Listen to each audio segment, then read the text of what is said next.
ఏంటి ఏంటి ఘోరం? ఘోరం కాదు రాయుడు, ఇది నీకు ఒక గుణపాఠం. నీ ఆంబోతుని ఉసిగొల్పి ఓ ముసల్దాన్ని చంపడం కాదురా. నువ్వు మగాడు అయితే ఓ అమ్మకు అయ్యకు పుట్టినవాడైతే నాతో ఢీకోరా. కంగారు పడుకో, ఆ రోజు వస్తుంది. రే టైం దేవుడు ఒకడున్నాడు, అన్నీ ఆడే చూసుకుంటాడు. దేవుడే ఉంటే నువ్వు చేసే ఈ ఘోరాలకి నిన్నెప్పుడో బూర్తి చేసేవాడు. రాయుడు, నేను ఇక్కడ వచ్చింది నీ అంతు చూడ్డానికి. నీటోళ్ళు చాలా మంది వచ్చారు, జిలేబీలు హల్వాలు తినేసి బాల్చీలు తన్నేశారు. నీకు ఆగతే పడదు. అది చూస్తారా? ప్రాణాలు తీసే పశువు కొమ్ములైనా పాము కూరలైనా పీకి పారేసే నేను కనిపించని కొమ్ములు కూరలు ఉన్న నీలాంటి రాక్షసుని మాత్రం వదిలిపెట్టను. ఎప్పుడో నీ ఆంబోతులాగే నువ్వు నా చేతిలో చస్తావు, గుర్తుంచుకో.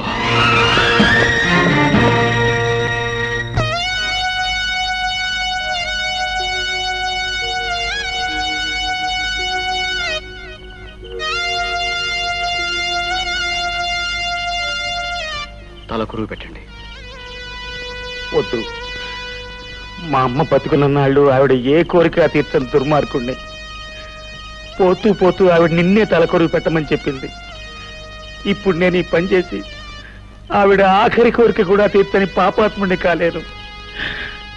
నీ చేతుల మీదుగానే కానీ సందేహించవు బాబు, ఆమె ఆఖరి కోరిక నెరవేర్చు.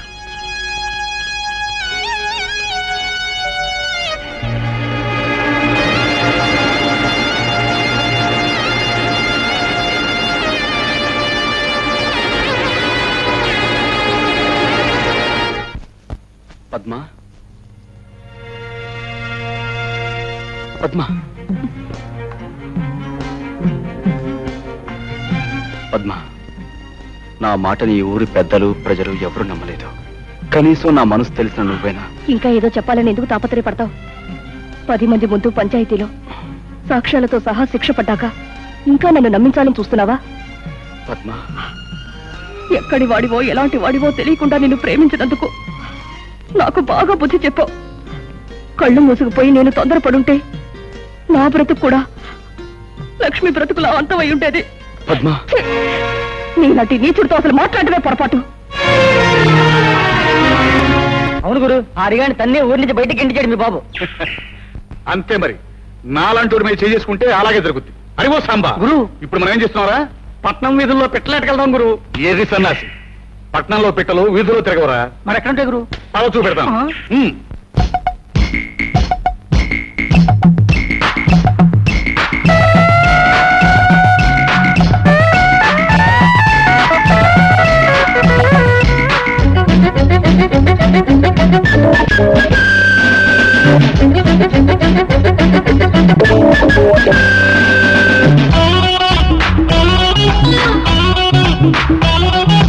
భాగ్యమి నాటి రాత్రి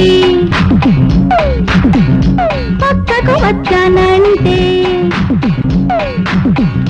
పున్నమి దాకా బుట్టలో పెడతా బుస కొట్టకు రాగా.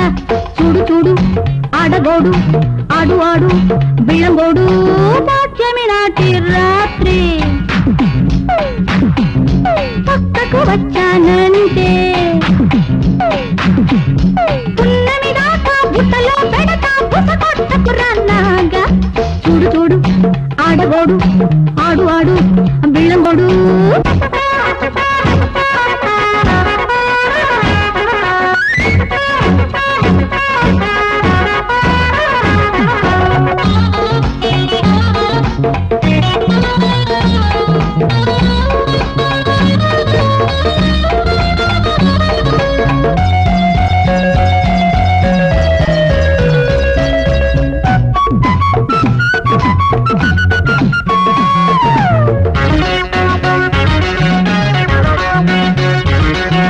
కన్నులు గీసిన నడే కమ్ముకు వచ్చెను ఈడు. చలిగా పక్కిలి గిలిగా విచ్చల విడిగా ఉన్నాను తడిగా. కసిగా తాగిట కలిసా వెచ్చని వడిని ఇమ్మని అడిగా. చుక్కబుట్టు అబ్బబ్బ చీర కట్టు అయ్యయ్యో జారిపోయి అమ్మమ్మ. చాటు పెట్టు ఆహా సర్ది పెట్టు ఆ చాటు గుండా హాయి చక్క పెట్టు. భాగ్యమి నాటి రాత్రి పక్కకు వచ్చానంటే పున్నమి దాకా బుట్టలో ఆడగోడు ఆడు ఆడు బిళ్ళగోడు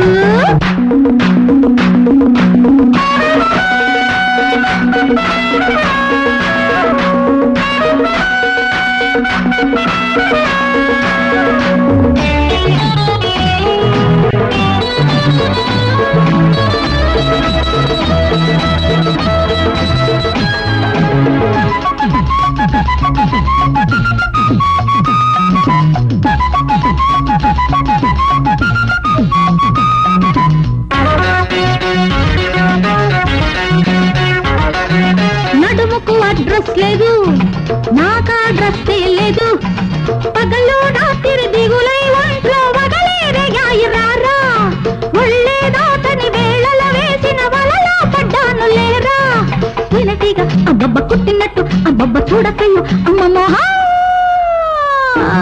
ఆడలేక ఆహ మధ్యలోడు అబ్బబ్బ గోడ దూకి ఆహ ముద్దులాడు భాగ్యమి నాటి రాత్రి పక్కకు వచ్చానంటే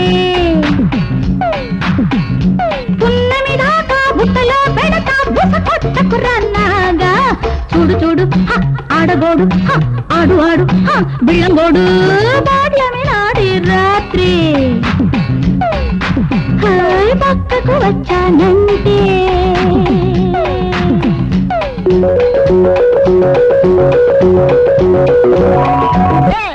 లక్ష్మి పెర్మనెంట్ గా ఎలా పెట్టా ఊరు ఏముంది దాన్ని పెళ్లి చేసుకుంటానని ఎక్కడ పడితే అక్కడ చేతులేసి ఓటేశాను నమ్మేసింది అంతేకాదురా మన ప్రభావంతో అది రోజులు వారాలేగాక నెల కూడా వెప్పింది దాని కడుపు కాను నువ్వైతే మరి సావుకో అమ్మమ్మ ఆ ఘనకారం మనసే లేదురా అసలు ఆ టైంలో మనం ఊళ్ళో లేం కదరా ఏళ్ళ మొత్తం తప్పులన్నీ ఎత్తులేసుకుని ఆరిగాడు పొలివారు దాడిపోయాడు మనమే చేసుకుంటే ఎవరికైనా అదే మరి అంతేకాదురా మన ప్రభావంతో అది రోజులు వారాలేగాక నెల కూడా వెప్పింది దాని కడుపు కాను నువ్వైతే మరి సావుకో అమ్మమ్మ ఆ ఘనకారం మనసే లేదురా అసలు ఆ టైంలో మనం ఊళ్ళో లేం కదరా ఏళ్ళ మొత్తం తప్పులన్నీ ఎత్తులేసుకుని ఆరిగాడు పొలివారు దాడిపోయాడు మనమే చేసుకుంటే ఎవరికైనా అదే మరి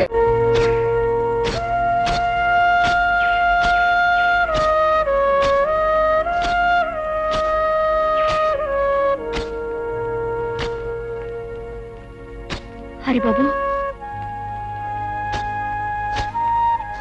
నిజం తెలియక నలుగురితో పాటు నేను అనుమానించాను అవమానించాను ఆ లక్ష్మి నెల తప్పడానికి కారణం మా అన్నయ్యనని ఈ రోజే నాకు తెలిసింది అవును హరి నిజం తెలిసాక నీ ప్రేమని నీ మనసుని నిన్ను నిందించినందుకు సిగ్గుపడుతున్నాను నాలో నేను కుమిలిపోతున్నాను అయినా మనసున్నవాడివి మంచివాడివి కనుక నన్ను మన్నిస్తావని పద్మ నీ ద్వేషానికి కారణం నువ్వు నన్ను ప్రేమించడమే అది నా మనసుకు తెలుసు ఆ పరిస్థితిలో ఉన్న ఏ ఆడపిల్లైనా తన వాడనుకున్నవాడు అంత తప్పు చేశాడంటే తప్పకుండా బాధపడుతుంది నీలాగే ప్రవర్తిస్తుంది అది నీ తప్పు కాదు ఇందులో మా తప్పు కూడా ఉంది మమ్మల్ని కూడా క్షమించాలి పునరావు మమ్మల్ని తనులా ఆదరించుతూ నిన్ను అనుమానించాం అన్నా మమ్మల్ని చెప్పుతో కొట్టినా తప్పులేదు చచ్చా అవే మాటలు హరి నువ్వు వాడిని నిజంగా చెప్పుతో కొట్టావనుకో అది పుచ్చుకుని పారిపోదాను అడిగాను అరే ఓ సాంబా గురు ఇప్పుడు మనం ఏం చేస్తున్నారా తప్పకుండా తమాషా అయిన తప్పుడు పని ఒకటి చేస్తావు గురు కరెక్టరా శిష్య కాకపోతే మనం తప్పుడు పని చేస్తుంటే ఒప్పుకొని ముందు వచ్చేది ఎవరితో కనిపెట్టాలి అందరూ లక్ష్మిలాగే అమాయకులు అనుకోకు ఏమిటి ఏమిటి నువ్వు అనేది అసలు లక్ష్మి పాడేసింది నువ్వే పంచాయతీ జరిగిన రోజు నువ్వు ఊళ్ళో లేకపోబట్టి బతికిపోయావు ఈ రోజు నీ అంతు చూస్తాను